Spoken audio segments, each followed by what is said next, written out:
Hello everyone. Today we start with a very good topic. Topic नहीं बोल सकते, वैसे तो एक इंफॉर्मेशन टाइप ही है, इसको हम टॉपिक नहीं बोल सकते। क्या है ये इंफॉर्मेशन? तो हम जो रूटीन लाइफ में सर्किट डायग्राम में जो सिंबल्स का यूज करते हैं, ठीक है, जो भी कंपोनेंट्स हम यूज करते हैं, तो सर्किट डायग्राम्स में उसके जो सिंबल्स है उसका यूज हम करते हैं। तो बस वही सिंबल्स के बारे में थोड़ा पढ़ना है, कुछ नहीं है, बहुत ही बढ़िया इजी टॉपिक है और बहुत ही मजा आने वाला है। क्यों मजा आने वाला है? क्योंकि ये जो सारे सिंबल्स है जिसकी हम बात करने वाले हैं, जितनी भी चीजें हैं, ये सब मैं प्रैक्टिकली लेके आया हूं आपके लिए, ठीक है। तो चलिए स्टार्ट करते हैं। सबसे पहले इलेक्ट्रिक सेल, देखिए इसका सिंबल क्या है। इलेक्ट्रिक सेल का देखो, एक तरफ पॉजिटिव एक तरफ नेगेटिव है और इस तरह से हम इलेक्ट्रिक सेल को दिखा सकते हैं सिंबॉलिक वे में इन अ सर्किट डायग्राम, ठीक है। Second one is battery cell. तो आपने देखा ही होगा इलेक्ट्रिक सेल जो एक ही सेल होता है। एक्चुअली जो बैटरी होती है ना, वो एग्जैक्टली होती क्या है? तो बैटरी है वो बहुत सारे सेल, 2 3 5 6 10 15 20 25 इतने बहुत सारे सेल इकट्ठा होके एक बैटरी बनाते हैं, ठीक है। उसमें बहुत सारे सेल होते हैं जिसको हम बैटरी बोलते हैं। एक ही सेल है तो उसको इलेक्ट्रिक सेल, ठीक है। और 5-6 सेल मिलके क्या बनाएंगे? एक बैटरी बनाने वाले हैं। इसका भी पॉजिटिव टर्मिनल एक नेगेटिव टर्मिनल होता है, ओके। तो ये थी हमारी बैटरी। बैटरी आप सबने देख ली है। चलिए second one is switch, okay. और ये है ओपन और ये है क्लोज। अभी जो हम स्विच की बात करेंगे ना, तो ये रही हमारी स्विच। यस, मैंने बोला था ना मैं आपके लिए ये सारे के सारे जो जितने भी है ना, वो ऑलमोस्ट सभी आपके लिए लेके आया हूँ। ये है स्विच जिसका हम यूज करते हैं। देखो है, यहाँ पे हम वायर ज्वाइन कर देते हैं, इसको निकाल लेंगे, तो देखो ओपन हो गई। कुछ है? कुछ नहीं है। एक्चुअली ये मेटल का होता है, बीच में जगह होती है, ठीक है। करंट यहाँ पे आएगा, यहाँ पे एक दूसरे को टच नहीं किया हुआ, बीच में जगह है तो पास आउट नहीं होगा। जैसे ही मैंने इसको लगा दिया, ये भी नीचे का है, वो मेटल का बना है, मैंने ऐसे लगा दिया तो ये तीनों एक दूसरे को टच करे, देखो, यानी करंट फ्लो इससे हो जाएगा। समझ में आ रहा है? इसको निकाल दिया, बीच में जगह रह गई, फ्लो नहीं होगा। इसको लगा दिया, जगह खत्म हो गई, तो क्या करेगा? वो फ्लो करने लगेगा। तो इस तरह से हम इस स्विच का यूज करते हैं लैब में। तो एक है ओपन स्विच और एक है क्लोज स्विच, ठीक है। तो इस तरह से हम ओपन क्लोज उसको कर सकते हैं। समझ में आ रहा है? देखो अगर आप देख पा रहे हो तो बीच में, इन दोनों के बीच में यहाँ पे जगह है, ये जो पार्ट है ना, यहाँ पे जगह है, एक दूसरे को टच किया हुआ नहीं है, इतनी जगह है। और फिर क्या करते हैं, वो बीच में हम ऐसे रख देते हैं, तो क्या हो जाता है? ऐसे टच हो जाता है, करंट फ्लो होना स्टार्ट हो जाता है। देखो बेटा, एक स्विच के साथ साथ मैं एक चीज और दिखाना चाहूंगा। वो अभी इस काम की तो कुछ है नहीं, मगर फिर भी इसको रिवर्सेबल की बोलते हैं। क्या बोलते हैं बेटा? रिवर्सेबल की। इसको दोनों तरफ से यूज कर सकते हैं। देखो मैंने इसका यूज किया तो ये दोनों टर्मिनल, ये और ये टर्मिनल एक हो गए, इसको चेंज किया, ये और ये टर्मिनल हो गए। तो इस तरह से हम रिवर्सेबल की का यूज करते हैं, एक से ज्यादा टर्मिनल का यूज करने के लिए। जॉइंट वायर, तो आपने अपने घर में देखा ही होगा कि क्या करते हैं कि लाइन जा रही है, मुझे कोई और लाइन खींचनी है, तो उससे हम वायर को ज्वाइंट कर देते हैं, वहां पे सरटर लगा के एक लाइन खींच लेते हैं। तो ये जॉइंट वायर है। देखो यहाँ पे प्रॉपर्ली हम देख सकते हैं कि वहां पे वायर का जॉइंट किया गया है। यहाँ पे देखो ये wires are crossed, but cross तो कर रहे हैं एक दूसरे को विदाउट ज्वाइनिंग। देखो यहाँ पे ज्वाइन नहीं कर रहे, ये ऐसे कूद के निकल गया। ये वायर है ना, ऐसे ऊपर से होके निकल गया, ठीक है, ऐसे ऊपर की ओर से ओके। ज्वाइनिंग में इस तरह से ज्वाइन होते हैं, ठीक है, इस तरह से ज्वाइन करना पड़ता है। तो ये जो यहाँ पे करंट फ्लो करेगा तो उसके साथ साथ यहाँ पे भी जाएगा। तो इस तरह हम ज्वाइन करते हैं वायर। मगर यहाँ पे हमने वायर को ज्वाइन नहीं किया, सिर्फ वायर ने क्रॉस किया। समझ में आ रहा है?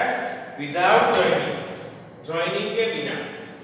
यस, इसको आप इलेक्ट्रिक बल्ब बोलते हो। आपको ऐसा ड्रॉ करना नहीं आता तो आप सिंपली इस तरह से इसको बता सकते हो, ये है इलेक्ट्रिक बल्ब का सिंबल। बल्ब तो आपने देखा ही है, ठीक है। Yes, it's a resistance. ये सारी चीजें क्या है ना, वो हम आगे पढ़ने वाले हैं। इसको आप बोलते हो रेजिस्टेंस, यानी ये रहा है। इस तरह से एक वायर होता है, ठीक है। इस वायर को इस तरह से जॉइंट किया जाता है। एक्चुअली आप किसी भी तरह से जॉइंट कर सकते हो।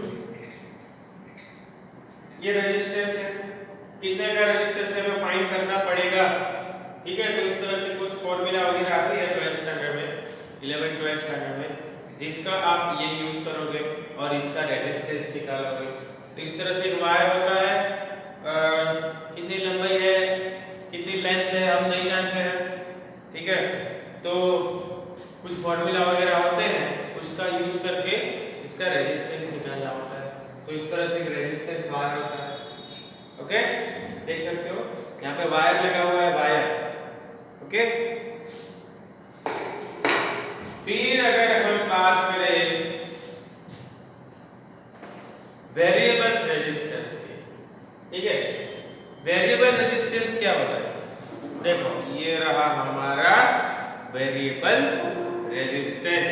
यस, अगर आप इसको ध्यान से देखोगे तो इसमें भी कुछ इसी तरह से दो टर्मिनल है जहां पे आप वायर को फीड कर सकते हो, ठीक है। यहाँ पे वायर्स को फीड करना पड़ेगा। ऐसे आपको दो स्क्रू दिए गए हैं जहां पे आपको वायर फीड करना है सर्किट में, ठीक है। और जैसे अब यहाँ पे वायर फिट करोगे तो करंट यहाँ से फ्लो होता हुआ ऐसे घूमता हुआ वापस सर्किट में चला जाएगा। इस तरह से इसकी डिजाइन की हुई है। मगर मुझे क्या करना है, देखो ये भी रेजिस्टेंस था, ये भी रेजिस्टेंस है, मगर इन दोनों में फर्क देखो क्या है। ये जो रेजिस्टेंस है ना वो फिक्स है। सपोज मैं सोच लूं कि ये भाई 5 ओम का होगा, ठीक है। ये ओम क्या है वो सब हम देखने वाले हैं नेक्स्ट लेक्चर में, यानी आगे के लेक्चर्स में। सपोज अभी ओम को भूल जाते हैं। सपोज मैं सोचूं कि भाई ये 5 का रेजिस्टेंस है, ठीक है, 5 का, इसकी वैल्यू 5 है। इसकी वैल्यू अगर 5 होगी तो चेंज नहीं होने वाली, ये 5 ही रहेगी, है ना। ये चेंज होगी नहीं, क्योंकि जो भी वायर होगा या फिर जो भी चीज होगी इसका रेजिस्टेंस फिक्स है, वो चेंज नहीं होने वाला है। मगर यहाँ पे देखिए, यहाँ पे आप रेजिस्टेंस को चेंज कर सकते हो। कैसे? सपोज मैंने यहाँ पे लिखा है 5, ठीक है, यहाँ पे 5 लिखा है, तो ये मैंने निकाल दिया। तो इसका मतलब कि करंट यहाँ से आएगा, अभी कहाँ जाएगा, अभी इसके नीचे मैंने 5 निकाला ना, तो इसके नीचे 5 ओम का रेजिस्टेंस लगा होगा। मतलब कि इसके नीचे 5 ओम ऐसे जो वायर होंगे ना वैसे घूमते हुए लगाए हैं सोलेनॉइड की तरह, ठीक है। और उन वायर्स को आप देखोगे, उसका रेजिस्टेंस कैलकुलेट करोगे तो वो 5 ओम होगा। इसका मतलब कि करंट यहाँ से आया, नीचे गया, 5 ओम रजिस्टर में घूम के वापस चला गया, तो यानी क्या हुआ, 5 ओम का रेजिस्टेंस सीधा सर्किट में जॉइंट हो गया। ये 5 ओम, अगर मैंने इसको बंद किया तो वापस रेजिस्टेंस कुछ नहीं। चलो यहाँ पे 100 लिखा, ये मैंने निकाल दिया, तो 100 क्या करेगा, करंट यहाँ से जाएगा, अभी यहाँ से सीधा जाने की जगह नहीं है, तो कहाँ जाने वाला है, नीचे जाएगा। ये 100 लिखा है, 100 ओम के रेजिस्टेंस में घूम के वापस निकल जाएगा। अभी इसको मैंने ज्वाइन कर दिया, करंट सीधा आएगा, सीधा निकल जाएगा, घूमने को नहीं जाने वाला है। आ रहा है समझ में? तो ये वेरिएबल रेजिस्टेंस है, यानी मैं जितना चाहूँ उतना रेजिस्टेंस इसमें से निकाल सकता हूँ। 100, 150, तो 100 150 निकालना है तो 100 का और एक 50 का निकाल दो। 100 का निकालो, एक 50 का निकालो, हो गया 150। यहाँ से नीचे जाएगा, 50 में घूम के ऊपर आएगा, वापस 100 में नीचे जाएगा, 100 में घूम के वापस आएगा। तो टोटल 150 का रेजिस्टेंस सर्किट में ज्वाइन हो रहा है, यानी ये वेरिएबल रेजिस्टेंस है। यानी आप जितना चाहो वेरिएबल रेजिस्टेंस, उसका सिंबल देख लो बेटा, जितना चाहो उतना रेजिस्टेंस अपने हिसाब से निकाल सकते हैं, ठीक है। सर्किट के रिक्वायरमेंट के अनुकूल आप उसको निकाल सकते हो। दूसरा आपको दिया गया है रियोस्टेट। देखो ये रहा रियोस्टेट। ये क्या है रियोस्टेट? ये भी एक तरह से क्या है हमारे लिए? एक रेजिस्टेंस ही है जिसका नाम है रियोस्टेट। देखो इस तरह से आपका पूरा स्ट्रक्चर है रियोस्टेट का। इस तरह से यहाँ पे आपको कुछ टर्मिनल्स दिए हैं पॉजिटिव नेगेटिव, आपको ज्वाइन करना है। देखो यहाँ पे ऐसे ऊपर से आ रहा है, यहाँ से देखो ऊपर से आ रहा है। तो इस तरह से आप देख सकते हो ये रियोस्टेट है। इसको इस तरह से प्लस माइनस करके आगे पीछे करके आप रियोस्टेट का यूज कर सकते हो सर्किट के अंदर, जिससे क्या हो जाएगा बेटा? आपका जो है ना क्या रेजिस्टेंस वो सर्किट में ज्वाइन हो जाने वाला है इससे, और आप इससे मैन्युअली प्लस माइनस करके अपने अकॉर्डिंग उसको एडजस्ट कर सकते हो।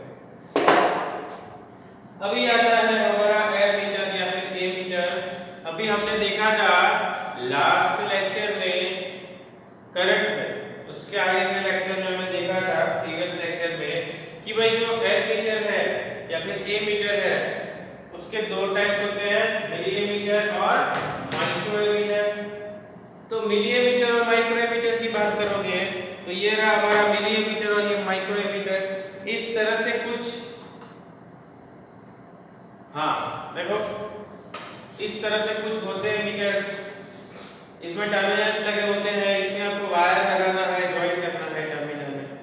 और इस तरह से मिलीमीटर और ये माइक्रोमीटर आपको दिखाई दे रहा होगा। इसमें कुछ नंबर्स लिखे हैं, अगर आप देखना चाहो तो आप इसको देख सकते हो। इसमें कुछ नंबर्स लिखे हैं, ठीक है। देखो बेटा अभी मैं इसको कैमरे के सामने लेके जा रहा हूँ, शायद प्लस माइनस फोकस चेंज हो जाए तो थोड़ा आज एडजस्ट कर लेना आज के दिन। देखो ये रहा, ठीक है।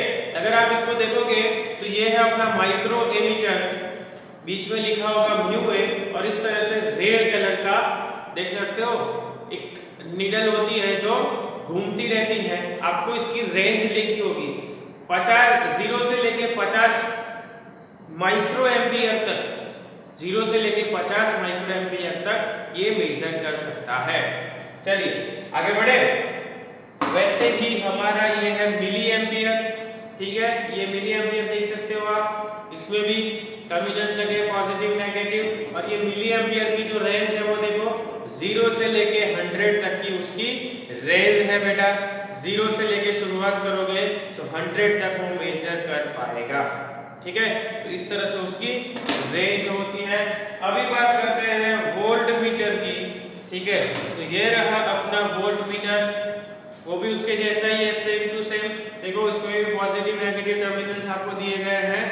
और ये वोल्ट मीटर, ये जो वोल्ट मीटर है ना उसकी रेंज देखो 0 से लेके 1 तक की है।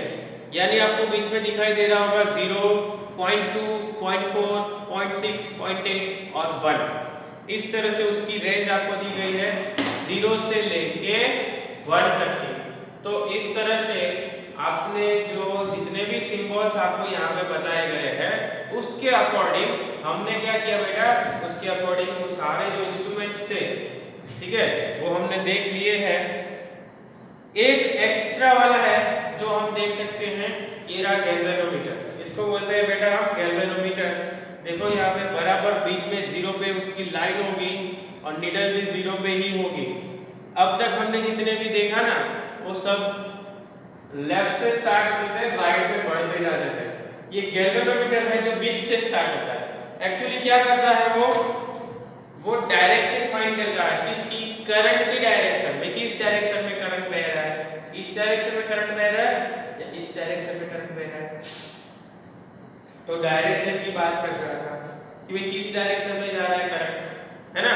करंट तो नेगेटिव टू पॉजिटिव ही जाएगा, मगर अगर हम उसके वायर्स को चेंज कर देते हैं तो उसकी डायरेक्शन चेंज हो जाती है। समझ में आ रहा है? तो इस तरह से हम क्या कर सकते हैं, तो उसकी डायरेक्शन कौन सी है, किस डायरेक्शन में करंट फ्लो कर रहा है, वो हम गैल्वेनोमीटर से पता कर सकते हैं। चलो फिर से एक बार स्टार्ट करते हैं। इलेक्ट्रिक सेल, जो सेल होता है एक ही सेल है उसको हम बोलते हैं इलेक्ट्रिक सेल। बहुत सारे सेल, 2-3 सेल इकट्ठा होंगे तो बैटरी। देखो उसके सिंबल देख के जाओ बेटा, ये आपको ड्रॉ करने पड़ेंगे। जब भी आप ड्रॉ करोगे सर्किट डायग्राम तो ये रही आपकी स्विच। चलिए इसको एक बार नज़दीक से दिखा देते हैं। इस तरह से आपकी स्विच होती है, उसका जो फॉर्मेशन आप देख लीजिए किस तरह से डिजाइन किया हुआ है। और इसका बीच में से निकालोगे तो बीच में जगह है, आप देख सकते होंगे। ठीक है, ये जगह आपको दिखाई दे रही होगी, देखो बीच में जगह है। और फिर आप इसको क्लोज कर सकते हो। तो इस तरह से ओपन स्विच और क्लोज स्विच आप देख सकते हो। दूसरा है जॉइंट वायर। वायर को जॉइंट आपको कैसे करना है वो जानते हो कि वायर है, अगर मुझे बीच में कि जॉइंट लगाना है तो मुझे इस तरह से आपको जॉइंट लगाना पड़ेगा। अगर वायर वहां पे जॉइंट हो रहा है तो आपको उस जगह पे इस तरह का सिंबल दिखाना पड़ेगा।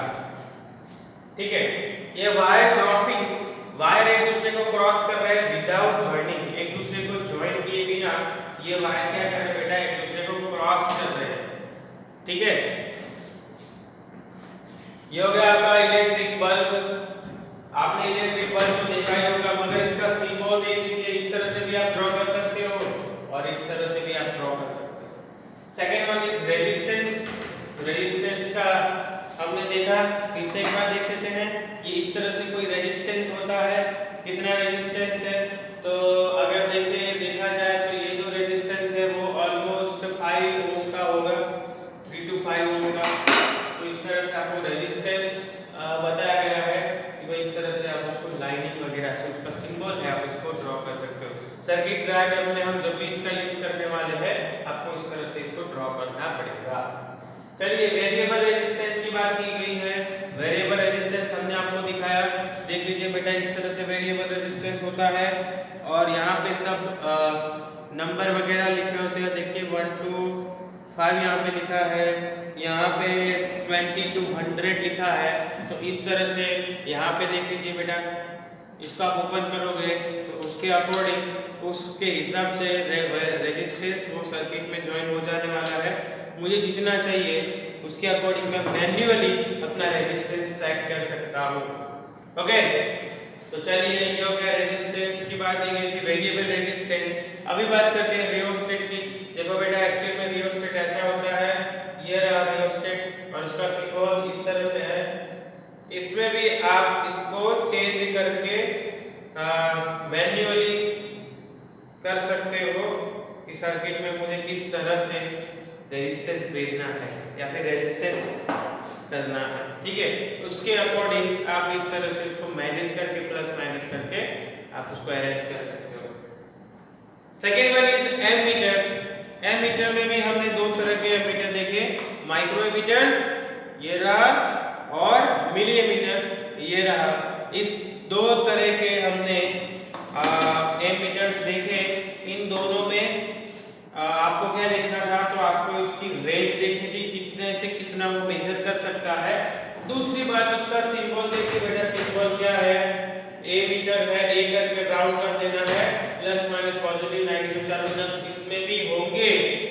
ठीक है, और ये बात करें इसकी वोल्ट मीटर की, तो ये जो वोल्ट मीटर है उसको हमने देखा कि भाई इस तरह से ये वोल्ट मीटर होता है और इसकी जो रेंज है 0 to 1 वोल्ट की है, यानी 0 to 1 वोल्ट यानी 0 से लेके 1 वोल्ट के बीच का वो पोटेंशियल डिफरेंस मेजर कर सकता है। ठीक है, समझ में आ रहा है? तो ये था वोल्ट मीटर और पॉजिटिव नेगेटिव टर्मिनल उसके भी होंगे। चलिए बेटा, समझ में आ गया। अभी हम बात करें सर्किट की, तो आप सर्किट कैसे ड्रॉ कर सकते हो। देखिए, पहले तो सबसे पहले एक बार पूरा रिवाइज कर दीजिए। देखो आपको दिखाई दे रहा होगा कि सेल, बैटरी, स्विच वगैरह क्या चीजें हैं, और सारे के सारे सिंबल्स आप समझ सकते हो, देख सकते हो सारे सिंबल्स के बारे में कि भाई किस तरह से सिंबल्स हमने लगाए हुए हैं।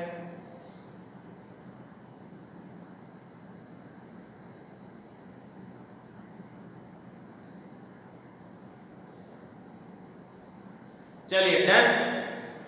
अभी इन सिंबल्स का यूज करके हम क्या करने वाले हैं, इन सिंबल्स का यूज करके हम एक सर्किट ड्रॉ करने वाले हैं। ठीक है, क्या करेंगे बेटा, एक सर्किट ड्रॉ करेंगे, छोटी सी नन्ही सी मुन्नी सी सर्किट ड्रॉ करते हैं। चलिए, तो सबसे पहले सर्किट में मैंने लगा दिया है एक सेल, जिससे क्या मिलने वाला है उसको, इस तरह से मैंने एक सेल लगा दिया है। ठीक है, ये हो गया आपका पॉजिटिव टर्मिनल, ये हो गया नेगेटिव टर्मिनल। कहां से करंट फ्लो करने वाला है भाई, करंट फ्लो करेगा माइनस से, नेगेटिव टर्मिनल से, तो यहां से करंट फ्लो करेगा। तो मैं काम करता हूं, यहां पे क्या कर देता हूं, एक स्विच लगा देता हूं, एक स्विच लगा दिया। चलिए, अभी क्या करना है मुझे, इस सर्किट में करंट फ्लो कर रहा है, यहां पे मैंने एक बल्ब लगा दिया है।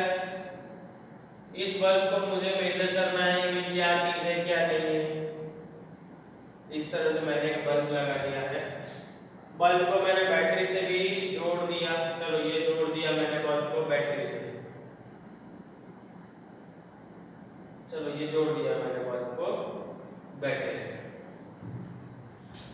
समझ में आ रहा है। चलो, इसका पॉजिटिव टर्मिनल में दिखाना चाहता था, ये क्या, ये हो गया पॉजिटिव टर्मिनल, ये नेगेटिव टर्मिनल।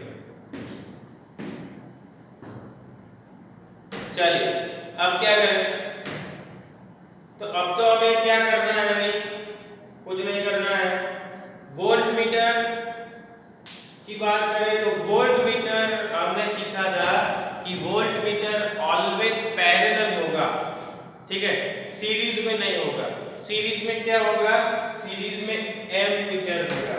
तो इसका मतलब कि यहां से करंट फ्लो कर रहा है, यहां पे पहुंचा, तो ये सीरीज में हम बना देते हैं एमीटर, इसको बना दिया एमीटर। ठीक है, इससे क्या हो जाएगा कि भाई करंट फ्लो करने वाला है, वो करंट इसमें से पास आउट होगा और पता चलेगा कितना करंट फ्लो कर रहा है। ठीक है, ये हो गया पॉजिटिव टर्मिनल, ये हो गया नेगेटिव टर्मिनल। और हम यहाँ पे क्या करने वाले हैं बेटा, यहाँ पे वोल्ट मीटर को ज्वाइन करेंगे, तो हमें पता चले कि भाई ये जो बल्ब है ना, उसके दोनों पॉइंट के अक्रॉस का पोटेंशियल डिफरेंस क्या है, मुझे पता चलेगा। मुझे पोटेंशियल डिफरेंस मेजर करना है, तो ये जो रेजिस्टेंस है या फिर बल्ब बोल सकते हो, उन दोनों के टर्मिनल के, इन दोनों के जो पॉइंट है ना, उनके बीच का पोटेंशियल डिफरेंस क्या है, वो मेजर करने के लिए क्या करना पड़ेगा, बल्ब के अक्रॉस दोनों साइड पैरेलल में, बल्ब के पैरेलल में मुझे वोल्ट मीटर लगाना पड़ेगा। पैरेलल में लगाऊंगा तो उसके दोनों जो साइड्स है, उससे मैं उन दोनों के बीच का पोटेंशियल डिफरेंस निकाल पाऊंगा कि भाई यहाँ से मैंने इतना भेजा है, यहाँ पे मुझे इतना मिल रहा है, तो उन दोनों के बीच का पोटेंशियल डिफरेंस क्या होगा, वो आप मैं यहाँ से फाइंड कर सकता हूँ। और हमें सर्किट बन जाने के बाद क्या करना है, सर्किट बन जाने के बाद हमें ये करना है कि हमें इसकी डायरेक्शन दिखानी होगी, करंट कैसे फ्लो कर रहा है। और करंट की बात की जाए तो करंट ऑलवेज कन्वेंशनल में ही फ्लो करेगा, दिखाना तो वही है, चाहे इलेक्ट्रॉन की वजह से फ्लो करे या ना करे, हमें कन्वेंशनल करंट ही दिखाना है, यानी वो पॉजिटिव टू नेगेटिव फ्लो कर रहा है, तो आप इसको पॉजिटिव टू नेगेटिव दिखा सकते हैं। चलिए, एक बार देख लीजिए फिर से फटाफट सर्किट के बारे में कि हमने क्या और कैसे सर्किट को ड्रॉ किया।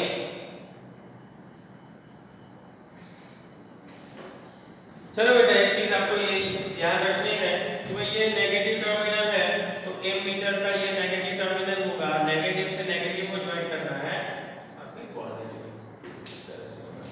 ठीक है, तो इस तरह से हमने पूरे सर्किट को ड्रॉ कर दिया है, ज्वाइन कर दिया है। तो ये थे कुछ सिंबल्स, आप देख सकते हो ये सारे के सारे कुछ सिंबल्स है, और ये सिंबल्स और उसके साथ साथ हमने सर्किट को भी ड्रॉ कर दिया है। ओके, तो चलिए बेटा, यहां तक समझ में आ गया होगा कि ये जो इलेक्ट्रिसिटी वाला पोर्शन है और इसमें कुछ सिंबल्स की हमने बात की है, तो वो सिंबल्स कुछ इस तरह से आपको दिखाई देंगे।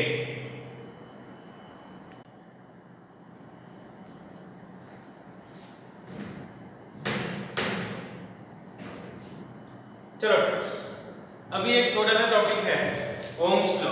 एक्चुअली ये जो था ना टॉपिक, ये बहुत ही बढ़िया वाला टॉपिक था एग्जाम के लिए, मगर शायद इस बार की एग्जाम में इसको ओमिट कर दिया जाएगा।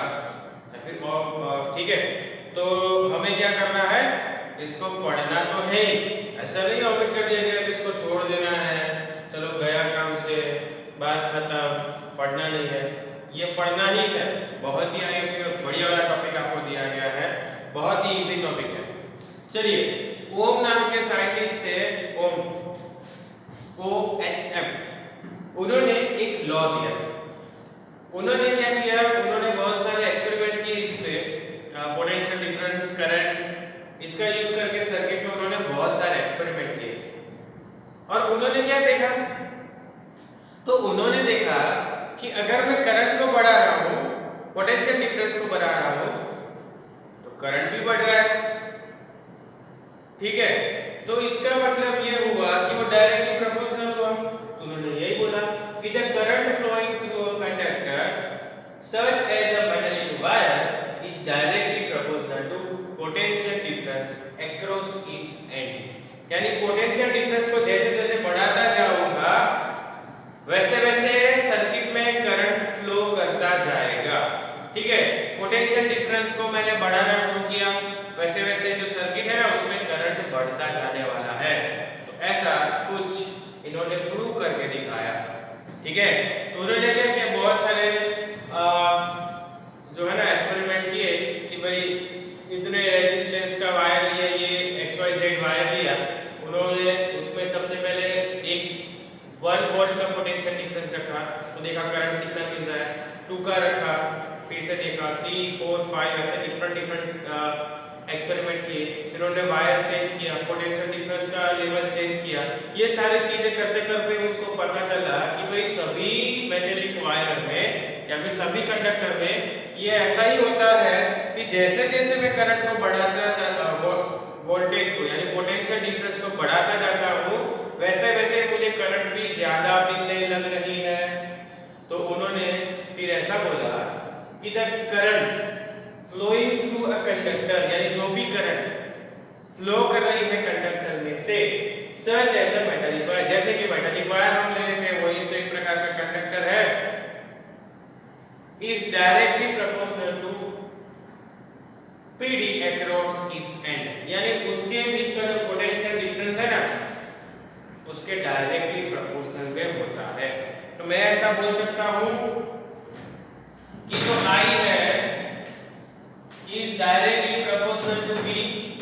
यस, ऐसा ही ओम्स ने बोला था कि I है ना वो डायरेक्टली प्रोपोर्शनल होता है V से। अब ये प्रोपोर्शनल क्या होता है, ये प्रोपोर्शनलिटी क्या होती है, तो यानी एक क्वांटिटी डायरेक्टली प्रोपोर्शनल और इनवर्सली प्रोपोर्शनल, इस तरह से दो चीजें होती है। मैं इनवर्सली प्रोपोर्शनल भी आपको सिखाता हूं कि इनवर्सली प्रोपोर्शनलिटी क्या होती है।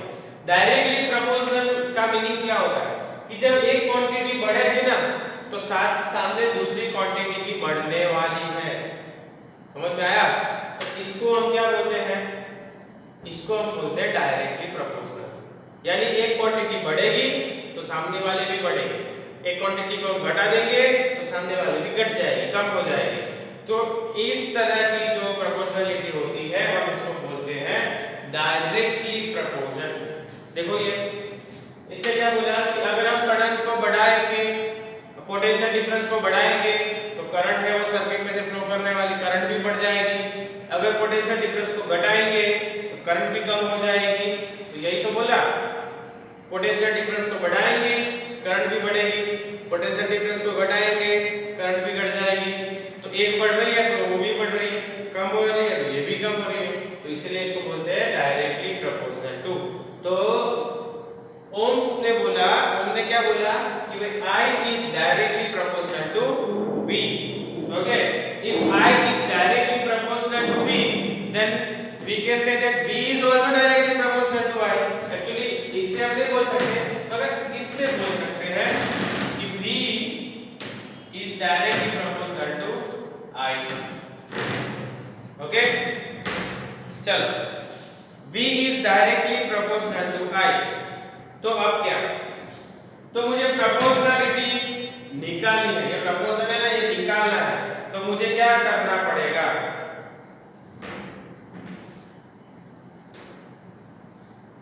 चलिए मैं अगर इसको निकाल दूं, मुझे यहाँ पे इक्वल्स टू करना है, तो क्या करेंगे बताइए जरा, चलिए फटाफट सोचिए। तो मैं यहाँ पे रखूंगा एक कांस्टेंट,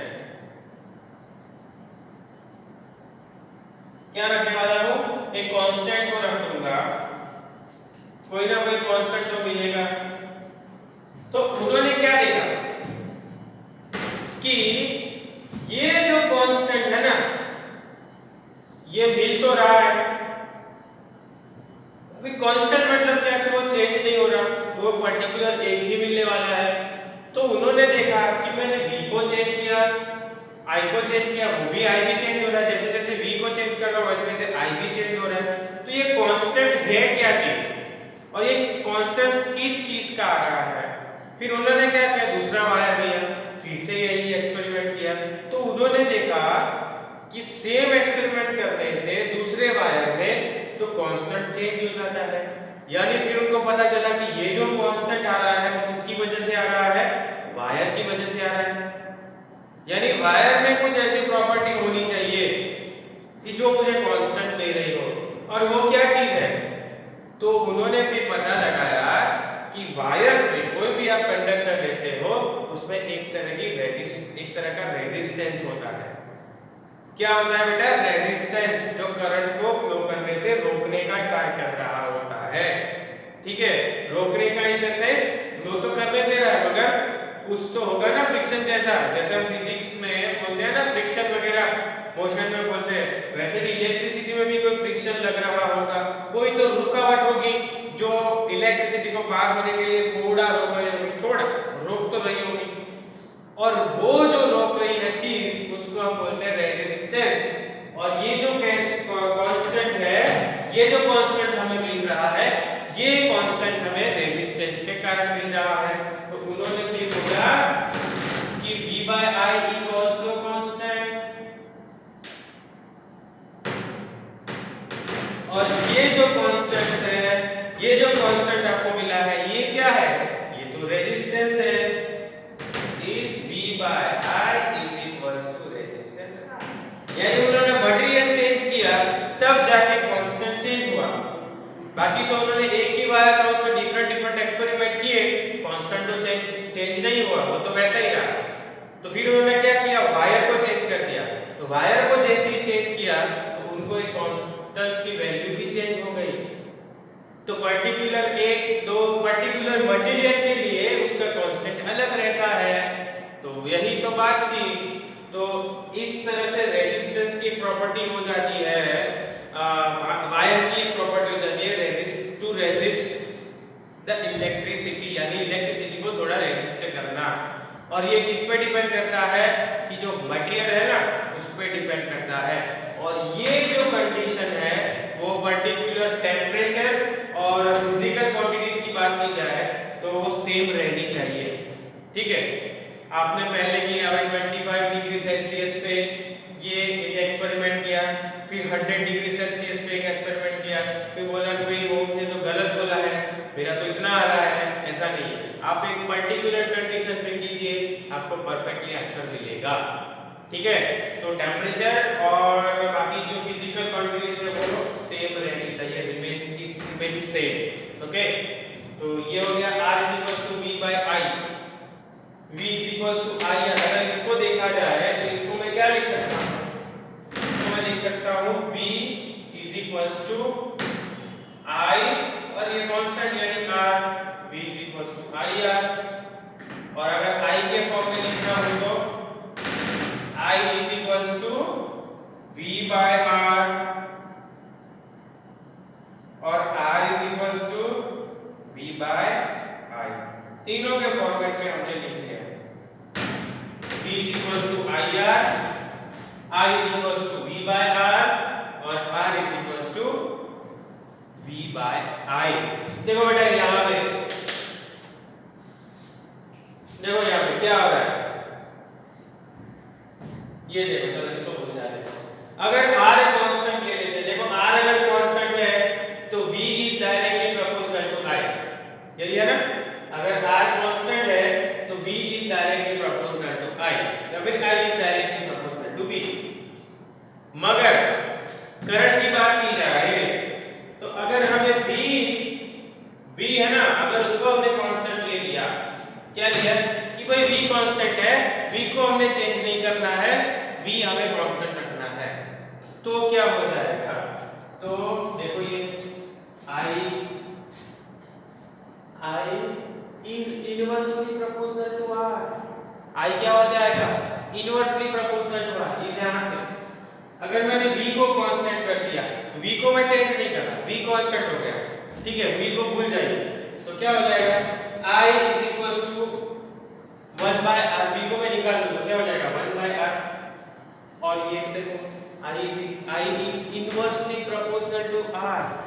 यस, इनवर्सली होगा ना, कैसे इनवर्सली, देखो r मतलब क्या, रेजिस्टेंस यानी रुकावट, I मतलब क्या, फ्लो, किसका, करंट का फ्लो, है ना, चार्ज पार्टिकल्स का फ्लो।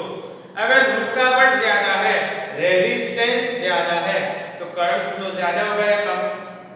यस, एग्जैक्टली, अगर रुकावट ज्यादा है, रेजिस्टेंस ज्यादा है, तो जो फ्लो होगा वो कम होगा।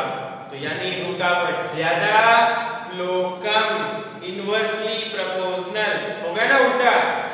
I is inversely proportional to R, इसको इनवर्सली प्रोपोर्शनल बोलते हैं, ठीक है। ये डायरेक्टली प्रोपोर्शनल था, एक क्वांटिटी बढ़ रही है तो साथ साथ दूसरी भी बढ़ रही है, और ये इनवर्सली है, यानी एक बढ़ेगी दूसरी भी उससे भी कम होगी। समझ में आ रहा है।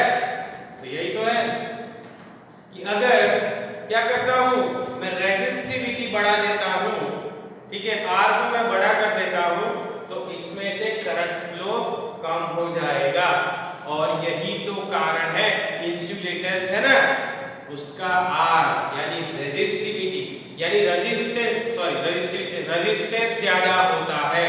उसका क्या होता है बेटा, रेजिस्टेंस ज्यादा होता है, और रेजिस्टेंस ज्यादा होने के कारण करंट फ्लो नहीं कर पाता है, और करंट फ्लो नहीं करता इसलिए तो हम उसको इंसुलेटर बोलते हैं। समझ में आ गया। जैसा कि इंसुलेटर में क्या होता है, रेजिस्टेंस ज्यादा होता है जो करंट को फ्लो करने नहीं देता। समझ में आ रहा है, यही चीज है। और जो मेटेलिक वायर है, ये सारी जो चीजें है उसमें रेजिस्टेंस होता है कम, जिसके कारण करंट फ्लो कर सकता है। तो यहाँ से हमें पता चला, देखो ये तीन चीजें आपको बहुत काम आने वाली है। V is equals to IR, I is equals to V by R and R is equals to V by I, तीनों के फॉर्म में हमने लिखा। ओके, तो ये था आपका ओम्स लॉ, और इस ओम्स लॉ से हमें पता चला R के बारे में कि भाई R क्या चीज है, तो ये है रेजिस्टेंस। तो इसका यूनिट लिखे तो चलेगा। यहां से देखो, इसको मैं रफ कर देता हूं। अभी ये R is equals to V by I, ये तो हमें पता चला है, ठीक है। तो इसका यूनिट क्या होगा, ऐसा यूनिट वो तो हमें सोचना पड़ेगा। तो ये जो ओम है, इसने ये सारी मेहनत की थी, तो इसीलिए ये जो R है इसका यूनिट हमने बोल दिया ओम, ठीक है। क्या बोल दिया बेटा, ओम। और इसका जो सिंबल है उसको बोल दिया ओमेगा। इसका जो ऐसा यूनिट है वो बन जाएगा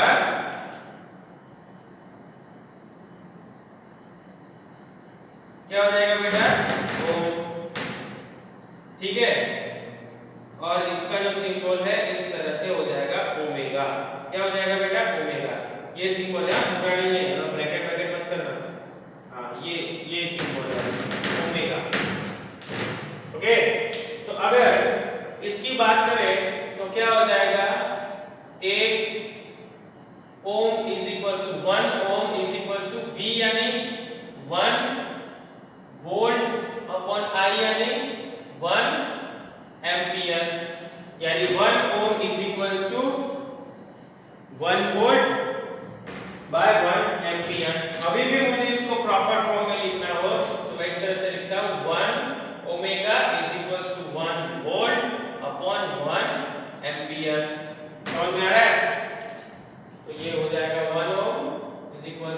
1 volt upon 1 ampere. Can we write a definition of resistance, unit resistance? चलिए स्टार्ट करते हैं। क्या हो जाएगा definition of unit resistance?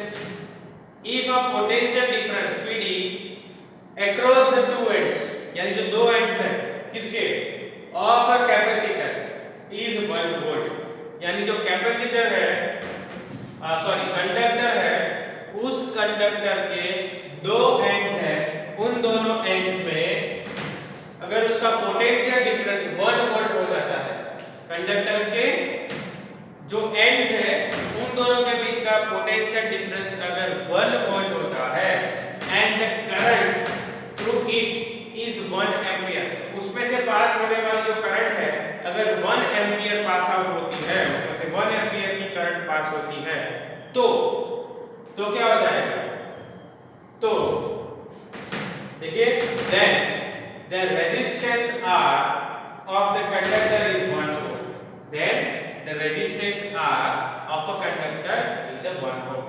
फिर से देख लेते हैं क्या बोला उसने, क्या बोला भाई the potential difference across the two ends, यानी जो दो एंड्स है ना उनके बीच का पोटेंशियल डिफरेंस कितना होना चाहिए, 1 वोल्ट हो जाता है, और उसमें से पास होने वाला करंट 1 एम्पियर का होता है, तो क्या हो जाएगा, उसका जो रेजिस्टेंस है R उसको हम 1 ओम बोलेंगे। समझ में आया कि जो कंडक्टर है उसके एंड्स है उसका पोटेंशियल डिफरेंस 1 वोल्ट, उसमें से बहने वाली जो करंट है वो 1 एम्पियर हो जाती है, तो आप बोल सकते हो कि वो जो रेजिस्टेंस R है उस रेजिस्टेंस कितनी हो जाएगी, उस कंडक्टर की रेजिस्टेंस हो जाएगी 1 ओम। ओके, समझ में आ गया, उसका ऐसा यूनिट होता है ओम, और ये जो सिंबल है उसका नाम है ओमेगा। क्या नाम है बेटा, ओमेगा। चलिए रेडी, तो इस तरह से हम देख सकते हैं कि ओम ने क्या बोला था, फिर से फास्ट फॉरवर्ड में छोटा सा रिवीजन कर लेते हैं। ओम ने बोला कि भाई करंट पोटेंशियल डिफरेंस को जैसे जैसे बढ़ाता हूं वैसे वैसे करंट भी बढ़ रहा है, वो डायरेक्टली प्रोपोर्शनल है, तो I is directly proportional to V। तो इससे मैंने बोला कि भाई ओके, तो V is directly proportional to I लिख सकता हूँ। यस, अगर मुझे प्रोपोर्शनलिटी निकालनी है तो मुझे कोई कांस्टेंट लगाना पड़ेगा, तो V is equals to constant I, और ये जो कांस्टेंट है वो वायर टू वायर चेंज हो रहा है, इसका मतलब कि उसमें कुछ रेजिस्टिविटी होनी चाहिए, रेजिस्टेंस होना चाहिए, तो उसने क्या किया, V upon I is equals to constant बन गया, तो V upon I is equals to ये कांस्टेंट था, वो डिपेंड करता था वायर के मटेरियल पे, तो इसलिए हमने उसको रेजिस्टेंस बोल दिया कि V upon I is equals to R, इसका मतलब होता है रेजिस्टेंस। तो इससे हमने ये तीन फार्मूला निकाले, V is equals to IR, I is equals to V by R and R is equals to V by I। तो ये हो गया उसका ऐसा यूनिट, हमने बोल दिया कि उसका ऐसा यूनिट क्या है, उसका ऐसा यूनिट है ओम, जिसको जिसका सिंबल है ओमेगा। तो इस तरह से R is equals to V by I, तो 1 ohm is equals to 1 volt upon 1 ampere, 1 omega is equals to 1 volt upon 1 ampere, 1 A। Okay, तो फिर हमने उससे निकाला भाई इसकी डेफिनेशन, तो क्या हो रहा है ये देखो, 1 ohm की डेफिनेशन क्या होगी, तो if the potential difference across the two ends of a conductor is 1 volt, यानी जो कंडक्टर है उसके जो दो एंड्स हैं उसका पोटेंशियल डिफरेंस 1 वोल्ट हो, और उसमें से बहने वाली current, the current through it is 1 ampere, उसमें से पास आउट होने वाली जो करंट है वो 1 एम्पियर की हो जाएगी, then the resistance R of the conductor is 1 ohm, यानी उसका जो कंडक्टर है उस कंडक्टर का रेजिस्टेंस कितना हो जाएगा बेटा, 1 ओम का हो जाएगा। तो आज के लेक्चर में हमने 2 पार्ट कंप्लीट किए। फर्स्ट पार्ट जो सिंबल्स वगैरह थे और सर्किट डायग्राम कैसे ड्रॉ करना है, क्या करना है, किसको सीरीज में लगाना है, किसको पैरेलल में लगाना है, ये चीज हमने पढ़े, और सिंबल्स पढ़े विद प्रैक्टिकल, एक्चुअल में कैसे होते हैं, लैब में हम किस तरह से हमें दिखाई देते हैं ये सारे के सारी चीजें, सारे के सारे कंपोनेंट्स, तो उसको आपने प्रैक्टिकली देखा with symbol. Okay, then second part में हमने देखा कि भाई ओम्स लॉ क्या